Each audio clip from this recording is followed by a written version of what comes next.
ঢাকায় মাঝরাতেই গুঞ্জন হইচই। রাজনীতির নতুন বাঁকের আভাস পেয়ে চঞ্চল সবাই। সকালে মেঘলা আকাশ ফুঁড়ে রোদের ঝিলিক বেরোলেও বাতাসে অস্থিরতার ছাপ। সবাই কিছু একটার অপেক্ষা করছেন। সবার ধারণা দেশের রাজনৈতিক পটভূমিতে বড় কিছু ঘটতে চলেছে। বিদেশে কর্মরত কয়েকজন রাষ্ট্রদূত ও হাইকমিশনারের ফোন পেয়েছেন। ওই প্রান্ত থেকে আসা তাদের আদেশ দেওয়া হয়েছে রাষ্ট্রপতির ছবি সরাতে হবে, এক্ষুনি ব্যবস্থা নিন। মানে বাংলাদেশের বিদেশি দূতাবাসে আর রাষ্ট্রপতি শাহাবুদ্দিনের ছবি থাকছে না। তবে কোনো আনুষ্ঠানিক চিঠি নয়, নেই কোনো সরকারি নোটিফিকেশন, কেবল টেলিফোনে আসা নির্দেশ। যেন এক অদৃশ্য হাত নড়াচড়া করছে, আর প্রবাসী মিশনের ভেতরে ভেতরে ছড়িয়ে পড়ছে কৌতূহল ও চাপা উত্তেজনা। বিদেশে বাংলাদেশের দূতাবাস ও কনসুলেটগুলোতে দীর্ঘদিনের প্রথা অনুযায়ী রাষ্ট্রপতির ছবি টাঙানো থাকে। অফিস কক্ষ, দূতের বাসভবন, এমনকি অনুষ্ঠান স্থলেও সেই ছবি প্রতীক হিসেবে ঝুলে থাকে। কিন্তু এবার সেই প্রতীকই সরিয়ে নিতে বলা হয়েছে।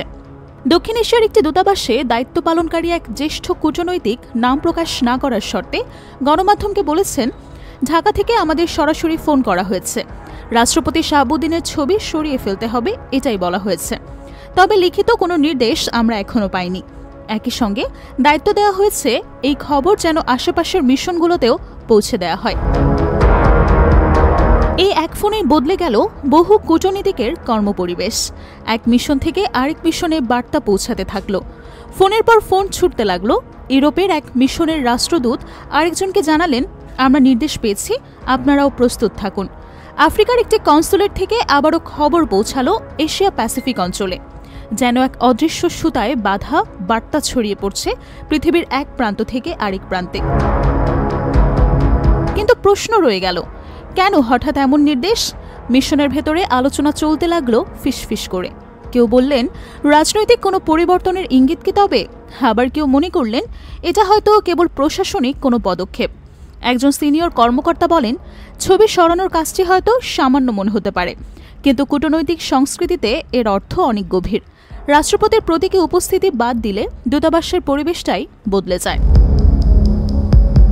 আরেকজন হাই কমিশনার জানান, আমাদের নির্দেশ দেওয়া হয়েছে শুধু ছবি সরাতে নয়, একই সঙ্গে অন্য মিশনগুলোকে বিষয়টি জানাতেও তদারকি করতে। এখনও দক্ষিণ এশিয়া, আফ্রিকা ও ইউরোপের অনেক মিশন আনুষ্ঠানিকভাবে কোনো বার্তা পায়নি, কিন্তু অন্তত দুটো মিশনের প্রধান নিশ্চিত করেছেন যে তারা সরকারের কাছ থেকে ফোনেই নির্দেশ পেয়েছেন। বাকিদের অপেক্ষা কখন আনুষ্ঠানিকভাবে নির্দেশ পৌঁছাবে। রাজনৈতিক মহলে এবং প্রবাসী কূটনীতিকদের মধ্যে প্রশ্ন ঘুরপাক খাচ্ছে, রাষ্ট্রপতির ছবির মতো প্রতীকী জিনিস সরানোর মধ্যে কি কোনো বড় সংকেত লুকিয়ে আছে, নাকি এটি কেবল একটি সাময়িক সিদ্ধান্ত? ঢাকার পররাষ্ট্র মন্ত্রণালয় অবশ্য বিষয়টি নিয়ে কোনো আনুষ্ঠানিক বক্তব্য দেননি, ফলে অনিশ্চয়তা আরও বেড়েছে। এখন প্রশ্ন, ছবি সরানো কি কেবল কাগজে প্রোটোকল বদলের ঘটনা, নাকি বাংলাদেশের কূটনীতিতে আসছে নতুন কোনো গভীর পরিবর্তনের বার্তা?